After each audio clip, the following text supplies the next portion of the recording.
quelqu'un qui a été nommé par le président Félix Houphouët-Boigny, Premier ministre ici en Côte d'Ivoire. Quelqu'un qui se prétend être oufouettiste. Et c'est lui qui met fin à un projet important que Houphouët lui-même avait commencé, auquel il tenait et que les autres présidents ont respecté.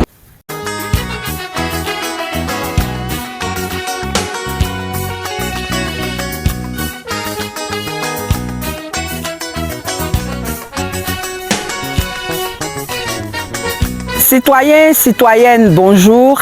Nous nous plaignons tous du niveau de saturation de la ville d'Abidjan qui a un développement urbain incommensurable et incontrôlé.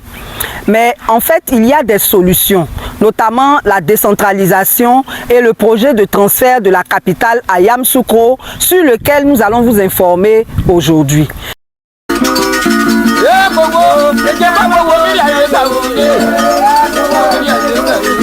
De quoi s'agissait-il? Il se trouve que le président Félix Houphouët-Boigny avait fait faire une étude prospective dénommée Côte d'Ivoire 2000. Et dans le cadre de la réalisation de cette étude, des présidents de mutuelles avaient été interrogés. Et il est ressorti de ces échanges qu'il serait bien de décentraliser le développement pour permettre de meilleures conditions de vie dans notre pays. C'est ainsi qu'une politique de décentralisation avait été lancée, mais parallèlement, le président Félix Houphouët-Boigny a pris une loi.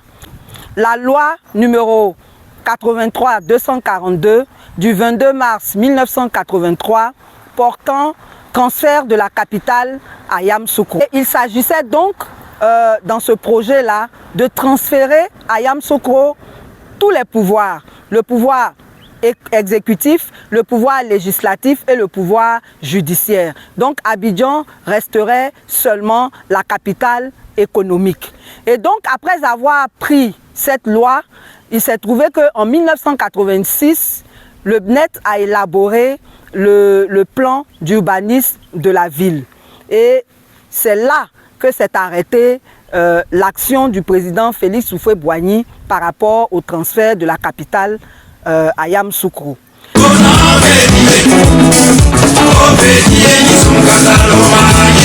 En 1993, le président Bédié vient au pouvoir. Il arrive au pouvoir et en 1996, il initie l'actualisation de ce schéma directeur.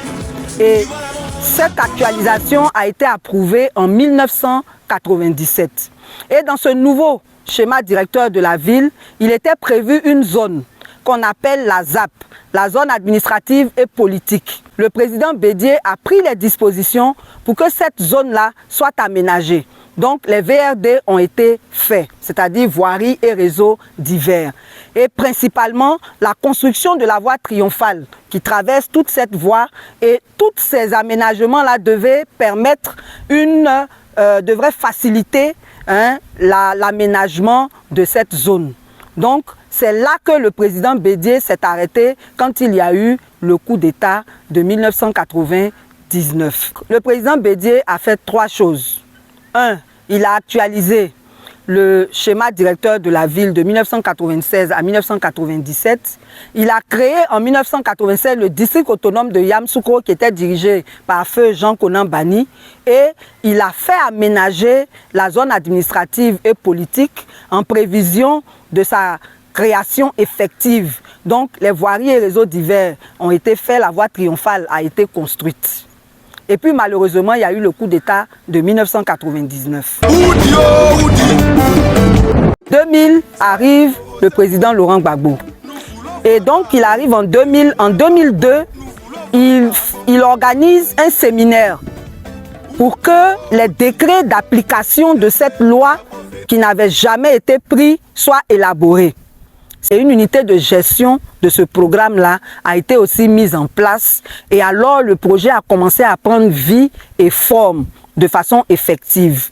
Donc, l'hôtel des parlementaires devant lequel nous nous trouvons a été construit.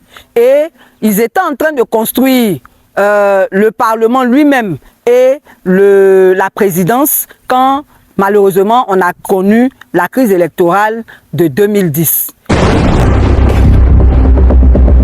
En 2011, le président Alassane Ouattara arrive au pouvoir. Il arrive au pouvoir en 2011, il fait son investiture ici à Yamoussoukro.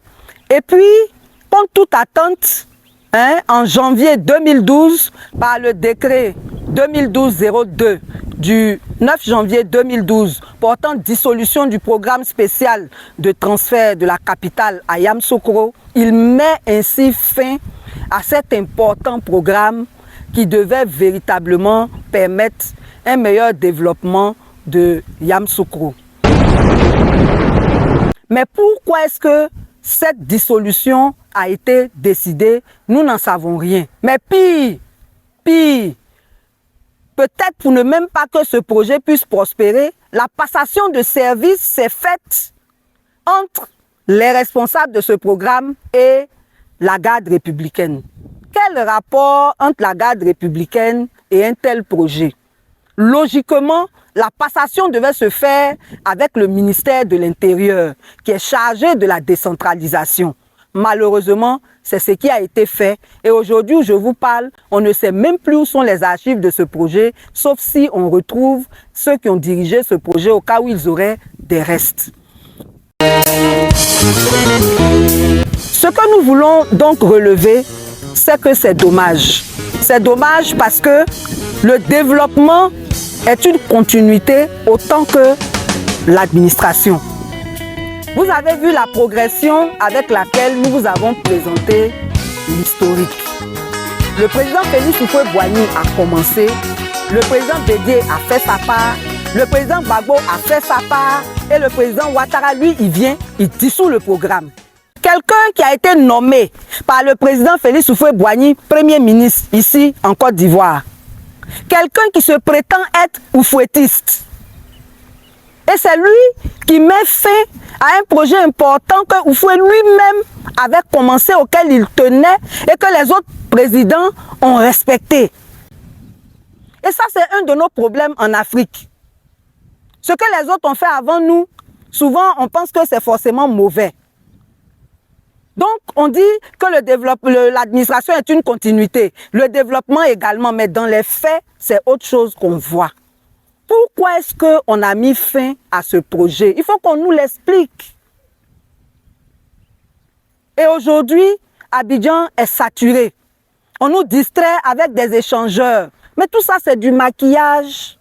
Parce que les échangeurs, là, quand on finit de tourner en haut là-bas, jusqu'en là, c'est sur les artères, les mêmes artères principales de la ville là, qu'on descend. Malgré les échangeurs là, les embouteillages sont là. À la limite, les ponts.